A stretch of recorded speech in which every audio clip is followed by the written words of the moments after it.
So John the Baptist, I want to tell you, is the greatest man who ever lived. There's a tremendous sense of hierarchy in the Bible. I like this remark of Jesus. That's amazing.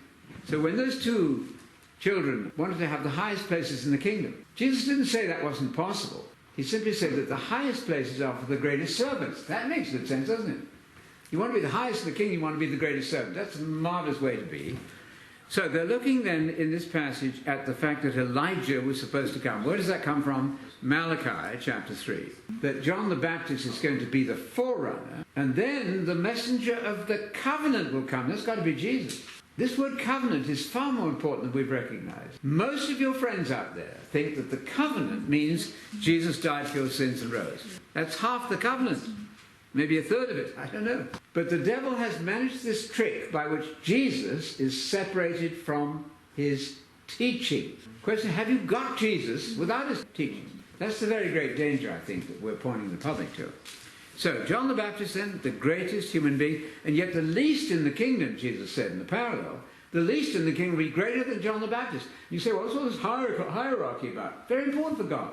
And for Jesus, right? The least in the kingdom, I take it that's the future kingdom, probably not the kingdom in some sense presence now, but the future kingdom. The least, why would that be? Because then you're an immortal person, and you're greater than John the Baptist. Is that right? And your influence goes on forever and ever and ever and ever. That's amazing. The least person in the kingdom, and there will be greater and lesser. Some people get a full reward, John said, we hope you do. Others get less than a full reward. Take charge of 5 cities and 10 cities. And one commentary I read this week has the gall to say, take charge of 5 cities means instruct an immature Christian. They couldn't bear the messianism, the political aspect of the faith. And so they said, it must mean, well, you get to teach immature Christians, you get 10 cities, you get to teach more mature Christians. Just nonsense.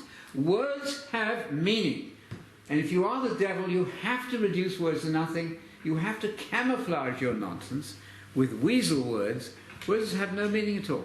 So we're attempting a literal understanding of the Bible. So the golden rule is, where the literal is possible, the figurative is absolutely wrong. False. There's a way of getting rid of words. That's to say, I hate what I read, I'm not going to believe it. I'm going to call it spiritual. Spiritual. Sounds grand, doesn't it? Spiritual. Means you don't want to believe it. That's dangerous. Unbelief is dangerous.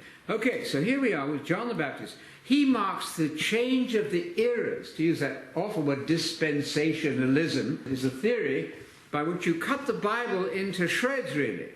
You say, this part is not for me. Only the late letters of Paul are for me, you say. You come out of the will movement. That's what he said. Bullinger was the arch rogue in this area. I mean rogue, criminal.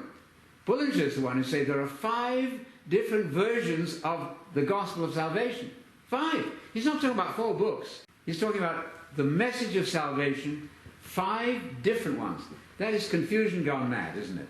And we say very simply, you must start at the beginning, and here's the beginning. It began with John the Baptist. That's the shift of the eras, right? The new dispensation begins with J.B., who is the greatest man ever. Now, if you baptized Jesus, would you not be rather great? You think so? Hey, Jesus, I'm going to baptize you. He didn't want to do it. You should be baptizing me the other way around. No, let's get everything right, Jesus said. Let's fulfill all righteousness. Let's do things right. So we're doing it righteously. Righteous simply means you do it right rather than wrong. And all the fuss about how do you get righteousness is no more nor less than saying, I'm right and you're wrong. Not perfect, not sinless, but you better be right rather than wrong. What is the famous text in that one? Abraham believed God, and God said, you're my man. Isn't that wonderful? Elijah was the one to come, and he then says in 14, if you're willing to accept it, if you can understand this, John himself is the Elijah who is to come. I take it here that he was not literally Elijah resurrected. He's an Elijah figure, I think. There are all sorts of types and shadows in the Bible, you know, first Exodus, second Exodus, virginal episode in Isaiah 7, and then the real thing. Lots of power. I don't think he's saying that John the Baptist was literally Elijah resurrected. I doubt that. He is an Elijah figure because he's the forerunner of Jesus.